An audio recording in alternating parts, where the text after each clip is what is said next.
আমরা এখন স্থানীয় লোকের কাছ থেকে শুনলাম এখান থেকে প্রথমে পড়বে সপ্তধারা, সপ্তধারার পর পড়বে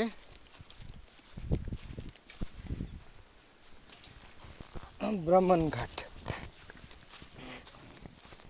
এই জায়গাটা নদী প্রায় 500-600 ফুট কি তারও বেশি হতে পারে চওড়া। ওই পারে সুন্দর বালুতট।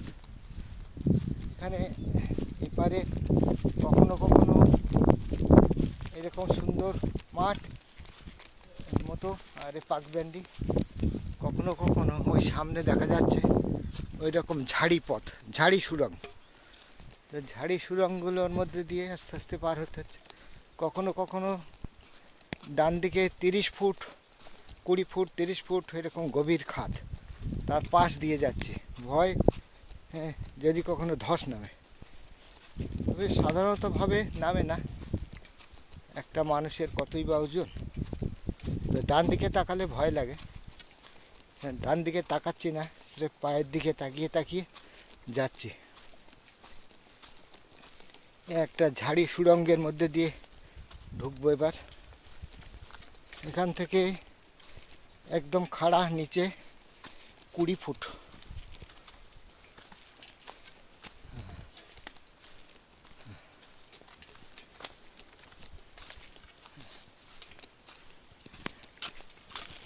অনেক গভীর, পড়লে ব্যাস গেল।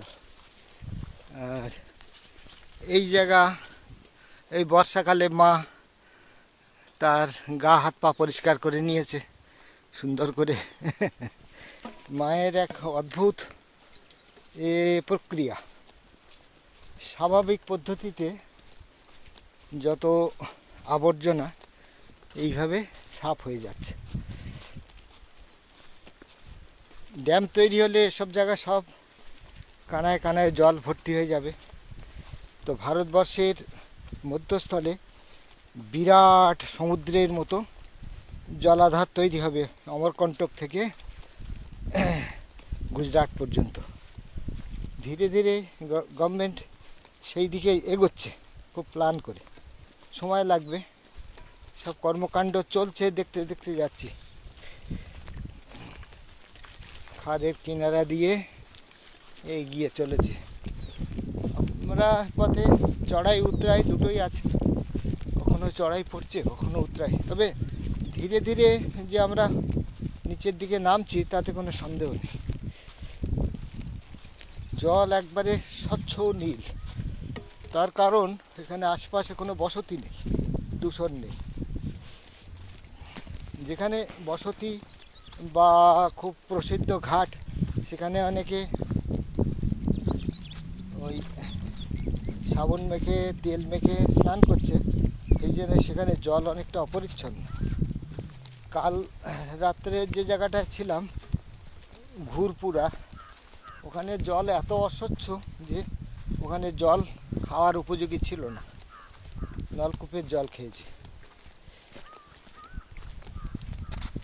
আজ বেশ কিছুদিন আসার পরে ভরপেট নর্মদা মায়ের জল পান করেছি।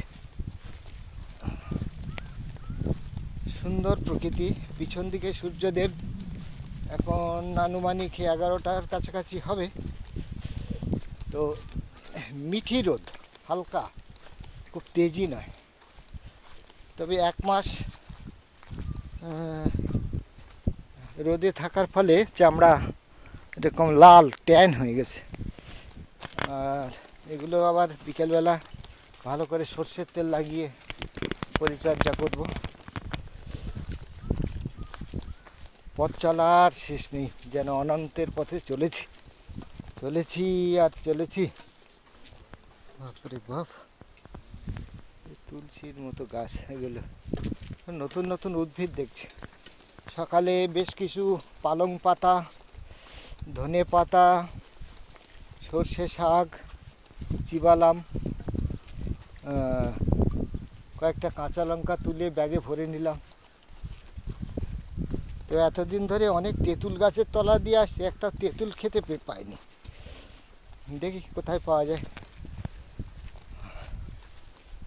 মায়ের তীরে যে সমস্ত গাছপালা, ভেষজ উদ্ভিদ, শাক সবজি, সব কিছুরই ফল, সব কিছুরই আনন্দ উপভোগ করছি মনে এবং শরীরে। নর্মদে হর।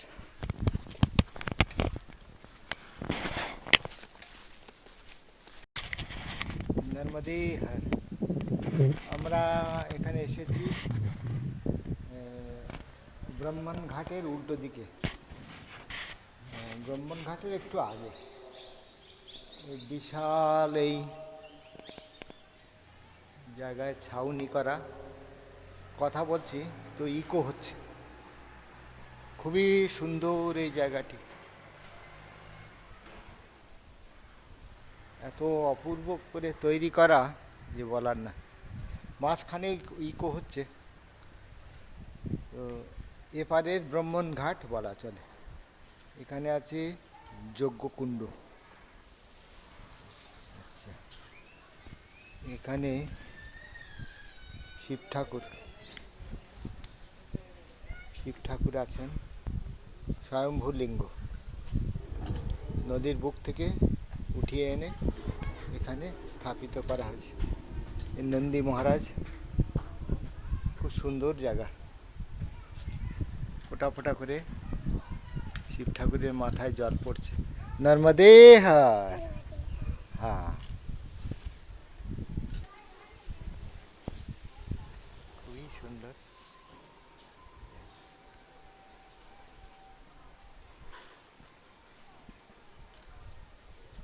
এটা নদীর একদম তীরেই অবস্থিত, তবে নদী এখান থেকে প্রায় 200 ফুট নিচে। তো এই জায়গা দিয়ে ধাপে ধাপে চড়ে এসেছে। অসাধারণ সুন্দর জায়গা। এখানে একটি মঞ্চ আছে, সভা মঞ্চ। আর জলের ব্যবস্থা এখানে আছে, পাম্পের সাহায্যে সাধারণত জল তোলা হয়। এই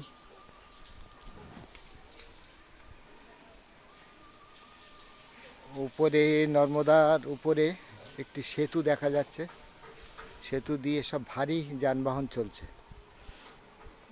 নদীর বুকে কিছু পাথুরিয়া জমি আছে, সম্ভবত এখানে কোনো গোঘাট, মানে শ্মশান যাত্রীদের জন্য একটা ঘাট আছে উল্টো তীরে। আর ওই যে দূরে ডান দিকে যে মন্দির দেখা যাচ্ছে, ওটা হলো ব্রাহ্মণ ঘাট। ব্রাহ্মণ ঘাট হলো উত্তর তীরে, আমরা আছি দক্ষিণ তীরে।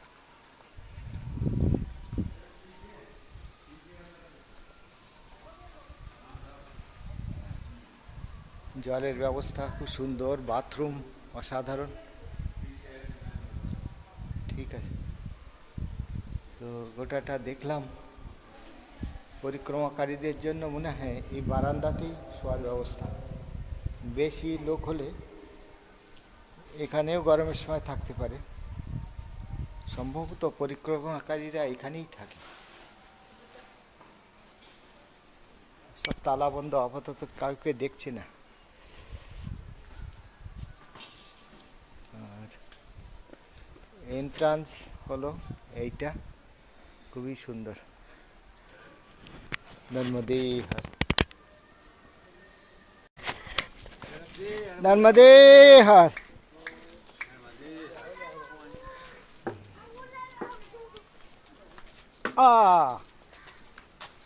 टाइम मार दिया।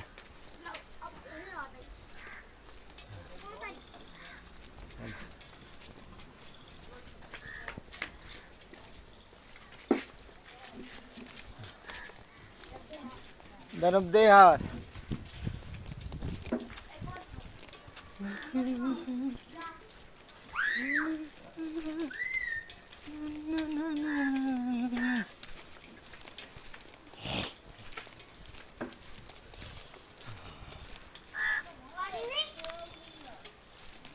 আমাদের দুপুরের আশ্রয়স্থল থেকে বেরিয়ে এসেছি।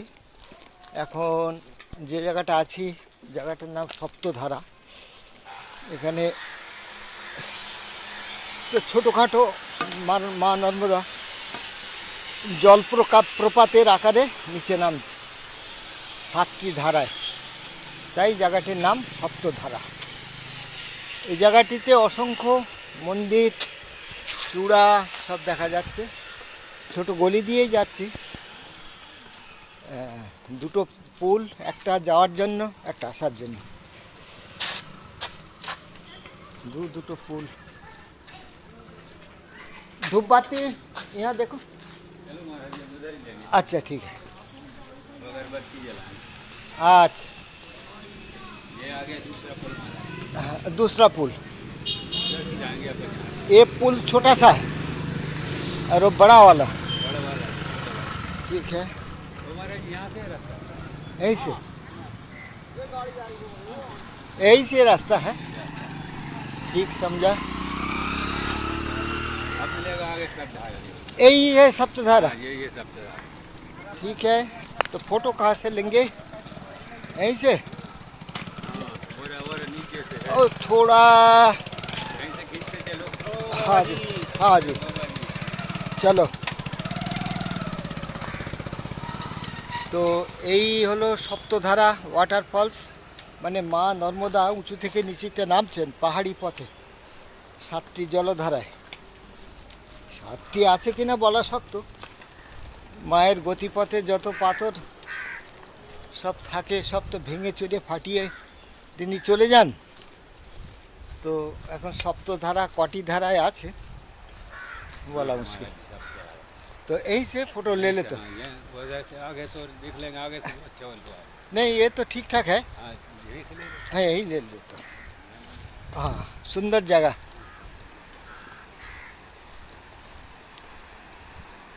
তো এই হলো সপ্তধারা জলপ্রপাত। আগেও দেখতে পাবো, তবে এই জায়গাটি সবথেকে সুন্দর। ঠিক আছে, নর্মদে হর। तो शायद यही होगा। তো এই হলো সূর্যকুণ্ড ও সপ্তধারার পাশে এই জায়গাটিকে, এটা মায়েরই ধারা। এই জায়গাটা জলটা অনেকটা ওয়াটার লক মতো হয়ে আছে। তো এইটাই হলো সূর্যকুণ্ড তীর্থ। তো এখানে সব মানুষরা সব আসে বিভিন্ন সামাজিক কাজে। এখানে সব অনেকগুলো ছোট ছোট ছাউনি করা আছে।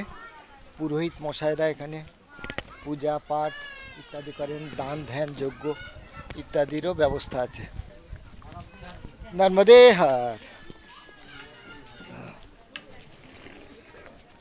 সূর্যদেব সামনে, ছবি তোলা মুশকিল, তাও যতটা পাচ্ছি সূর্যকুণ্ডের চেহারাটা দেখানোর চেষ্টা করছি। এই জায়গাটা আমরা ছাড়িয়ে আসলাম, এখন 2:30-3 হবে। রৌদ্র প্রচণ্ড প্রখর, সামনে তাকানো যাচ্ছে না। তো সূর্যকুণ্ড জায়গাটাই, আর পাড় টাড় এসব জায়গা সব প্রচণ্ড অপরিচ্ছন্ন করে রেখেছে। নোংরা জঞ্জাল আবর্জনা, এ পুরানো কাপড়, প্লাস্টিক প্যাকেট, কি নেই এখানে। অনেকটা মেলার মতো অবস্থা, কিন্তু স্থানীয় প্রশাসনের তরফে পরিচ্ছন্নতার ব্যাপারে কারোর কোনো নজরই নেই। তারা মনে হয় এই দূষণটাকে দূষণ বা অপরিচ্ছন্নতা মনে করে না, বা তার প্রয়োজন বোধ করে না। জানে মা তো শুদ্ধা, তিনি সততই পবিত্র, তাকে অপবিত্র করার সাধ্য কারণ নেই। সুতরাং আমরা যা করি না কেন মায়ের দয়া পাবই। কিন্তু বাস্তবতা সেটা নয়, সেটা কেউই বোঝে না। এই দেখুন কিভাবে এঁটো নোংরা পাতা সব এখানে আবর্জনা। মায়ের জল যদি ভাবি, পবিত্র জায়গা যদি ভাবি, তাহলে এইভাবে নোংরা কেন করব? কারোরই কিছু বলার নেই। আর আমরা তো পর্যটন করতে বেরিয়েছি, মাকে প্রদক্ষিণ করতে। তো আমাদেরও কিছু কর্তব্য আছে, আমরা নিজেরা কিছুটা সাফ করতে পারি কিন্তু কাউকে বিশেষ বলতে পারি না। তো আমরা যাব মায়ের তীর ধরে এই পথে। ছোট বড় অনেক গম্বুজ দেখতে পাচ্ছি এবং মন্দিরের গম্বুজগুলো বেশিরভাগই মুসলমান স্থাপত্যবিদ্যার নজির। হিন্দু স্টাইল কিছু শঙ্করাচার্য এর আমলের যে দক্ষিণ ভারতীয় স্টাইল এ ধরনের মন্দিরও কিছু আছে। যেমন দূরে একটা পুরানো কালের শিব মন্দিরের স্টাইলে তৈরি, পাশেই এই গম্বুজটা আবার মুসলমান স্টাইলে তৈরি। আমরা ওইখান থেকে এসেছি নদীর তীর ধরে ধরে। এটা মা নর্মদা একটা ওয়াটার লকড ক্যানেলের মতো হয়ে আছে।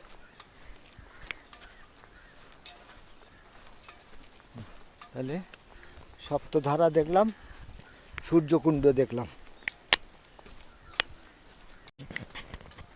নর্মদে হার। আমরা সপ্তধারার বাঁ দিকের যে ধারাটা, মানে আমাদের ডান দিকে আছে, কিন্তু এই সপ্তধারার বাঁ দিকের ধারাটা সূর্যকুণ্ড থেকে এসে এগিয়ে চলেছে। সামনে গিয়ে ডান দিকের একটা ধারা গেছে, সেই ধারা এই মূল ধারার সঙ্গে আবার মিশবে। মাঝখানে ওপারে যে ফসলের ক্ষেত এবং উচ্চ ভূমি দেখা যাচ্ছে, ওটা হলো একটা দ্বীপ বা টাপু। তো ও টাপুতে যাওয়ার আমাদের অনুমতি নেই, কারণ তাহলে মায়ের এই ধারাটিকে পার করতে হয়। তো সেটা এই পরিক্রমা চলাকালীন আমাদের পক্ষে সম্ভব না। আর ওই যে সুন্দর মন্দিরের চূড়াটি দেখা যাচ্ছে ঝকমক করছে, ওইটি হলো ব্রাহ্মণঘাটের ব্রহ্মদেবের তপস্যার স্থান। এখানে উনি 1000 বছর ধরে নাকি তপস্যা করেছিলেন। তো নাকি নয়, আমাদের এটা বিশ্বাস করতেই হবে। তো এই ব্রাহ্মণঘাটটি অবশ্য দ্রষ্টব্য। উত্তর তীরে আমরা এর আনন্দ নেব। আর এই তীরে ওই যে সাদা মন্দিরের চূড়া দেখা যাচ্ছে, ওইটাই সম্ভবত সারদা আশ্রম। এই সারদা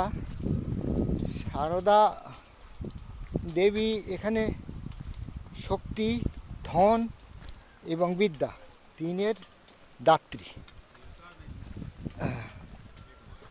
তো সারদা আশ্রমে আমরা আজকে থাকব। আর এই সুন্দর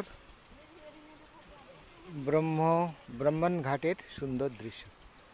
ওখানে নিচে মেলা বসেছে বিশাল আকারে, আর খুব সুন্দর জায়গা। নদীর এই পাশের ধারাটি একটু কম, আর ওই পাশের ওই ধারাটি কোথা থেকে কিভাবে এসছে এখান থেকে বোঝা যাচ্ছে না। তো দুটো ধারা মিশেছে,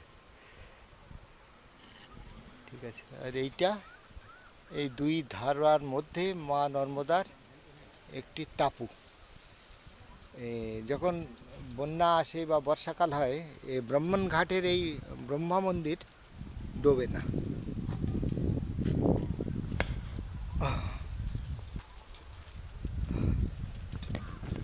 তো আমরা আজকে আমাদের গন্তব্যের কাছাকাছি চলে এসেছি।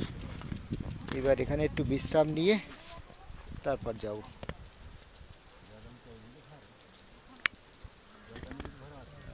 এখানে এক জেলে ভাই মাছ ধরছে টাপুর মধ্যে।